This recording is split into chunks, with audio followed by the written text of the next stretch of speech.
Well, it's a nation-changing phenomenon that's caught many Americans by surprise. Some simply aren't aware of it, while others choose to ignore it.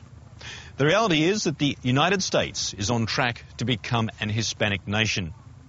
Within the next 15 years, the majority of children born in America will be Latino.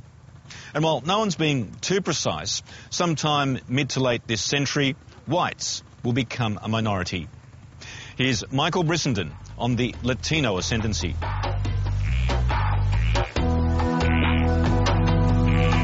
If you went looking for a place that typifies old-school American success, you really need go no further than here.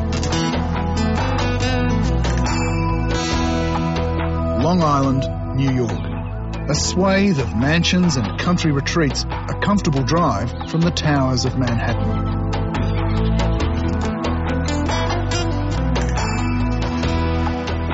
Now though, in towns like Patchogue, you'll find the not-too-distant future.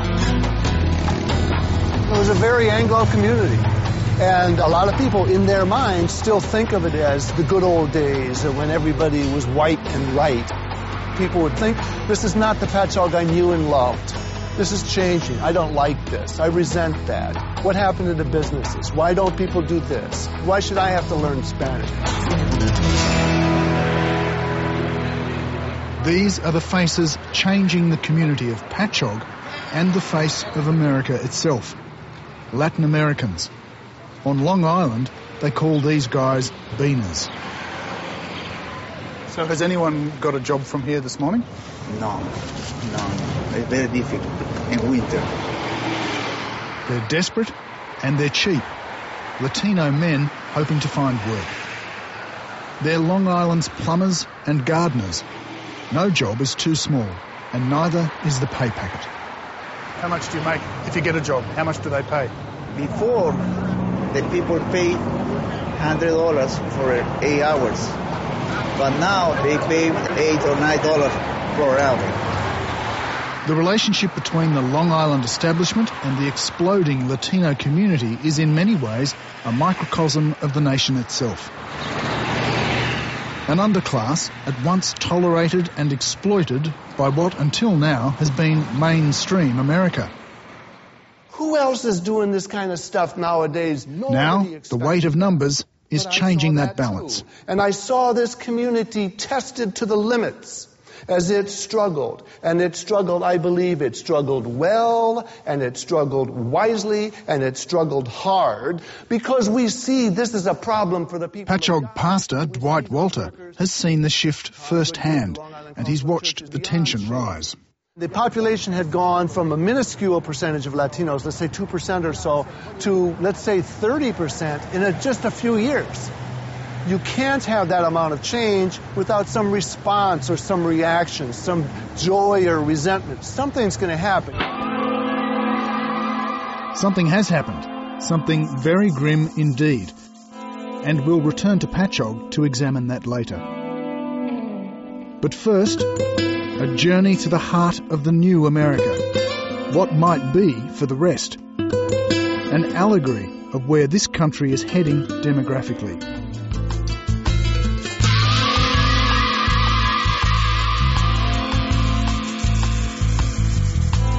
There's an old saying, as California goes, so does the nation.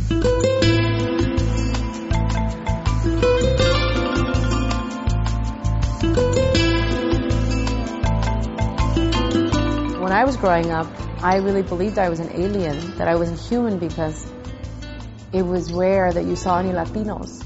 And the few times that I did see Latinos on television, they were always playing the criminals.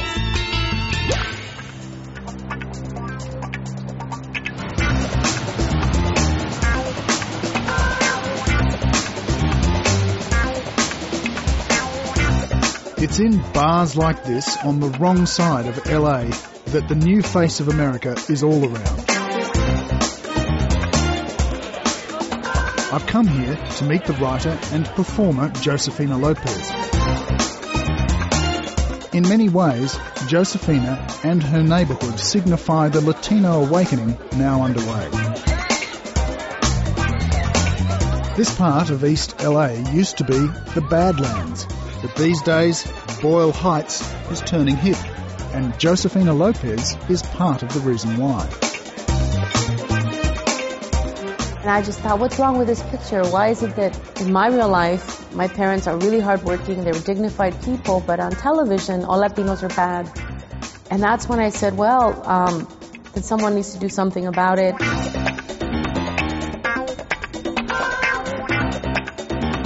There's the saying that Latinos are the sleeping giant. We're awake now. But I do think that we have to demand positions of leadership.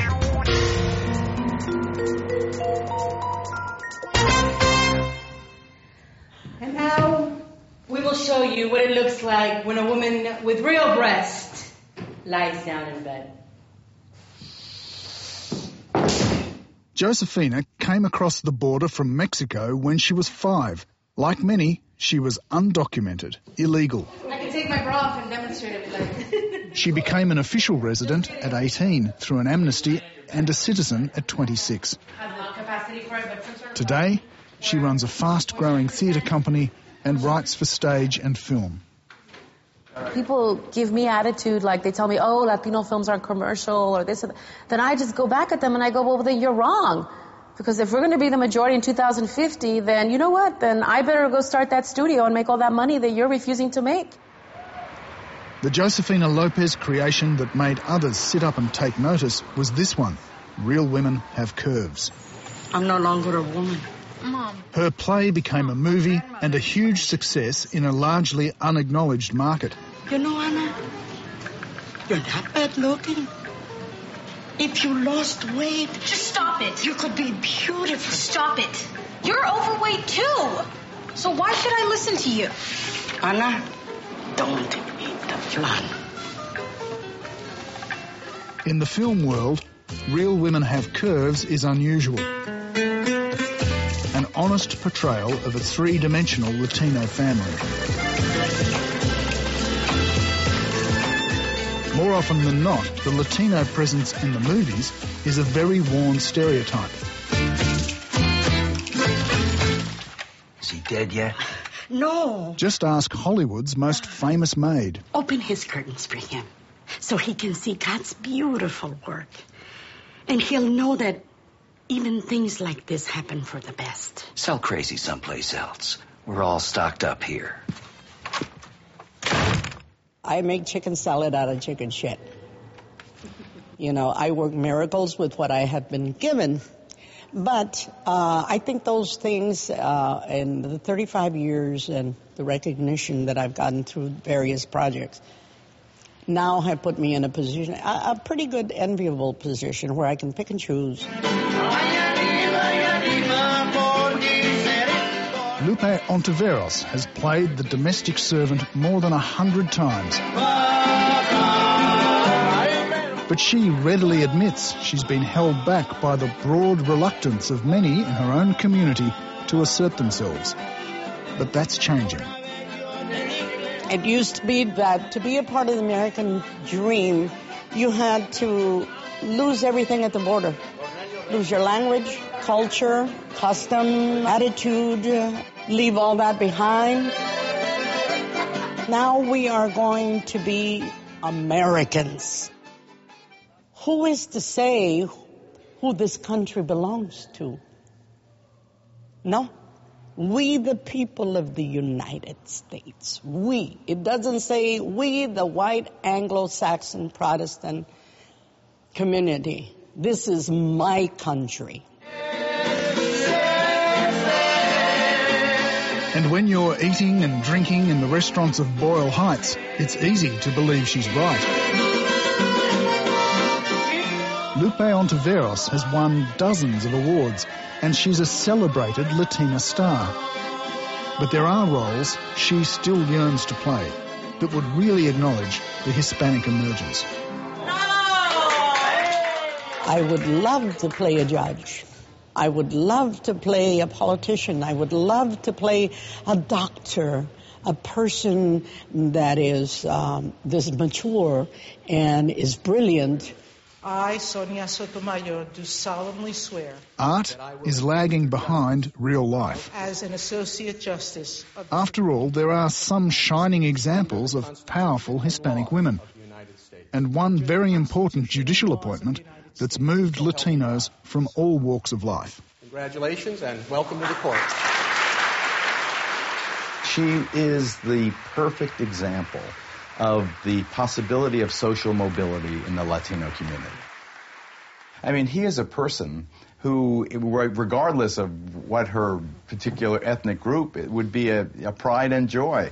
And you can imagine in a community not, overburdened with heroes, her ascension to the High Court was a thrilling, uniting moment. Live and at large, I'm Geraldo Rivera, and we begin tonight in devastated, dysfunctional Haiti. In a very different way, Geraldo Rivera has become a Latino star as well. My next guest is their senior He is one of the most recognizable Latino faces on US television, a Fox sensation who often finds himself at odds with some of the other personalities on this often confrontational conservative network. Latinos are coming. They are coming. They are here. They're going to be recognized. They're going to stand up at some point, and there will be Latino senators and God knows going forward, maybe even the occupant of the White House.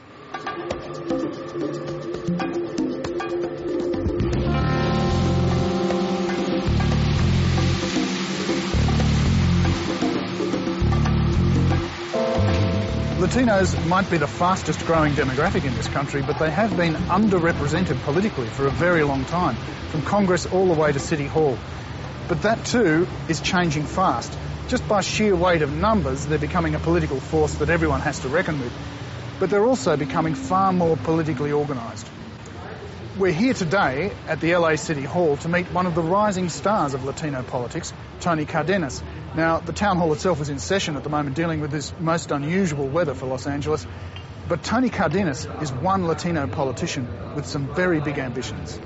So what I'm hoping to do with this motion, colleagues, 75 to 85% of the Latino vote votes Democrat in a national election and in most local elections as well. So there's a lot at stake with the Latino vote. There's a lot of attention being paid to the Latino vote, and the largest number of Latinos ever voting in a presidential election happened when Obama got elected. So Obama has noticed it, the Republicans have noticed it, everybody realizes that it is a major, major difference. This is a neighborhood looks pretty close to what it looked like when I was growing up. A day out with Tony Cardenas gives me an opportunity to see the power of local Latino politics in action and to get a sense of the waking giant of the American electorate. You'll find Latinos living in almost every apartment building throughout Southern California. You'll find Latinos living in every community. But where you find high concentrations of Latinos is places like this. Growing up as a little boy, probably 1 out of every 10 homes was an Anglo family, and now it's probably 1 out of every 30 homes is an Anglo family. ¿Cómo está, señora? Tony Cardenas. Mucho gusto. Sí. Next month, the US will start rolling out its once-a-decade census. And politicians like Tony Cardenas are working hard to counter a traditional Latino fear of official registration. Qué raro, eh? The new figures will formalise the population shift and likely result in more congressional seats and more Latino representation and political clout. Peru. Mis padres son de México. Even the undocumented illegals are being urged to stand up and be counted. Hay personas de Costa Rica? Political power is the path to immigration reform. Sí, sí, sí. When election day came, some people didn't even speak English. They only spoke Spanish, but they volunteered because they saw something in me that they had never seen before. Somebody who looked like them, somebody who talked like them, somebody who had parents like they were or parents like their parents, and they realized that there was hope for somebody like me to get elected.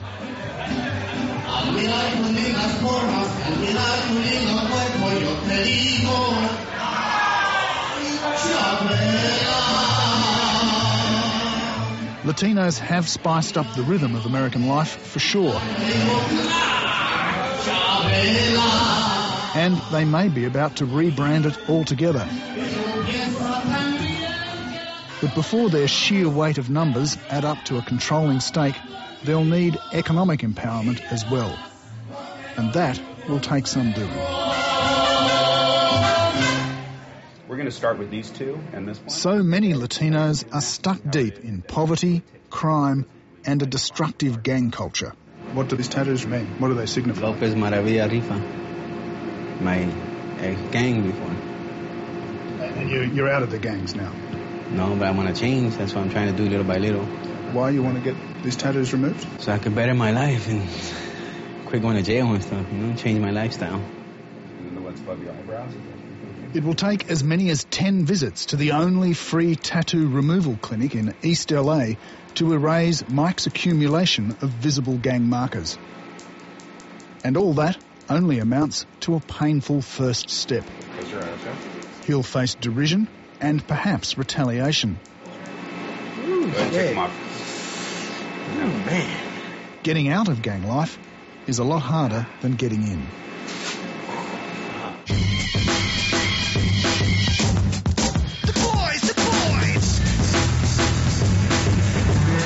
There are 700 gangs in the depressed south and east of LA. 500 of them are Latino.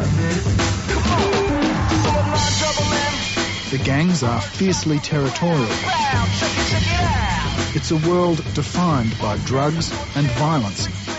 And yet for members, it's a refuge from what they see as a hostile and unaccepting world.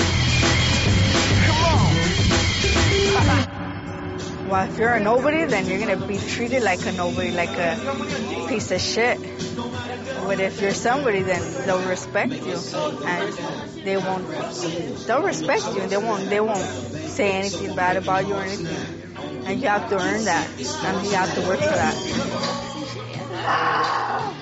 It's rare to get access to gangs at all and to talk to gang leaders. This is Ginger. She's 24. A mother of 4 children and head of this Maravilla gang chapter in East Los Angeles. You want to make quick money. You want to do something. So what are you going to do?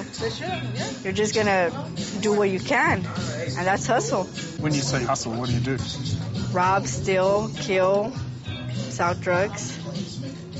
Anything easy.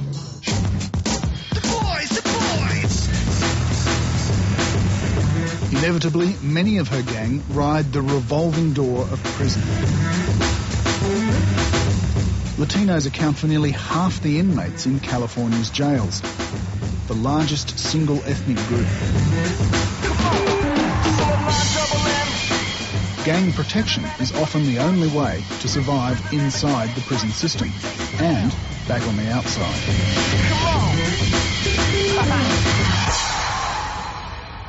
I chose this life. I chose it because it's my other family.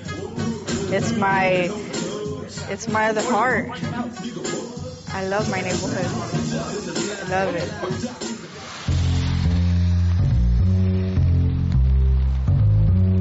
If you go in East LA, the gang culture, multi-generational gang culture, is one of the most self-defeating phenomenon in our community. I have no patience for people who say, oh, they join gangs because they need something to belong to or it's part of the social structure of the community. I think it's corrosive, it's cancerous. I have a galaxy of well over 100 first cousins, and I was the first one to go to college. I mean, it was like, what a concept. But I want that to be the story of the Hispanic assimilation or increased participation in the American culture, not the gangster representation.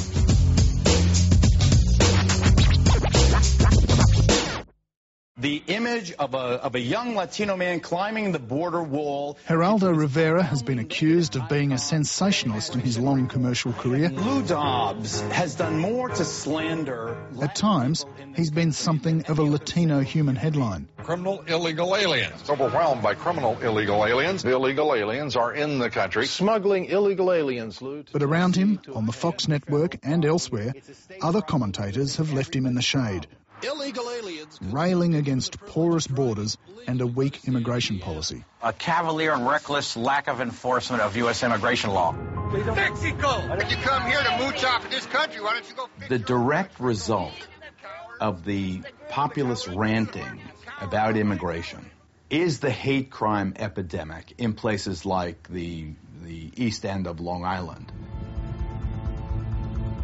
And so we come full circle on our trip through Hispanic America, and to a crime that speaks loudly about the friction and discomfort that's accompanying the Hispanic ascendancy. Back to the Long Island town of Patchogue. About 18 months ago, a group of local youths killed a Latino man here at the Patchogue railway station.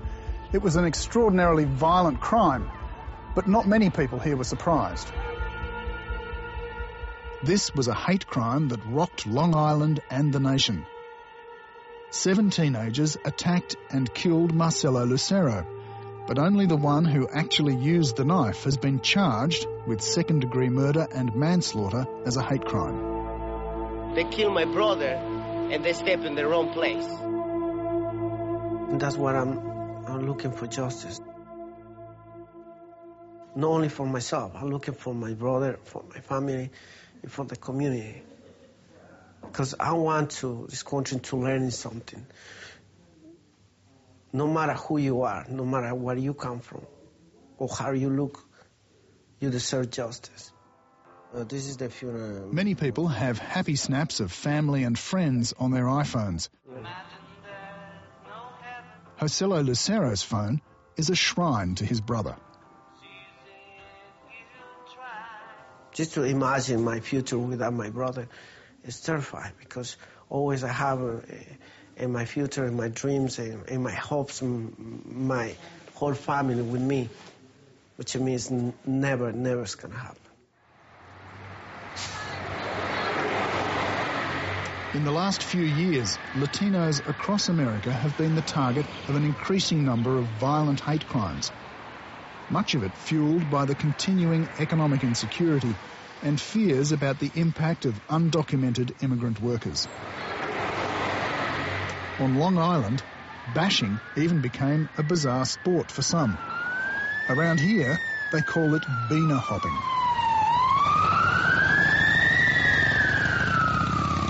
You don't just all of a sudden find yourself in a completely different neighborhood than you were raised in. And that was confronting for people?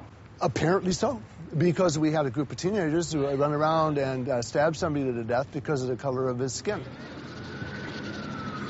This is a demographic transformation more rapid and more significant than any this immigrant nation has ever seen. And as it comes, it's tearing up many of the old social, economic and political certainties. It's creating fear, suspicion and resentment.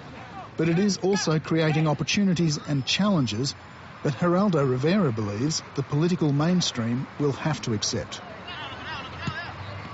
If the Republican Party doesn't accept a more compassionate and measured view on immigration, then in my view the Republican Party will never be a national majority party in this country again.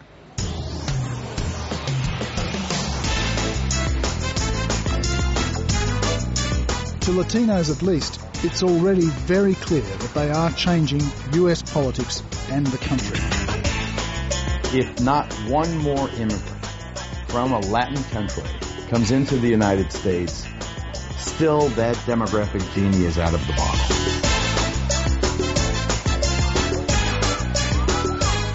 And they will change the face of America. I mean, that's just the way it's going to happen. There's no force on earth or in heaven that's going to stop it. You know, so just enjoy your taco.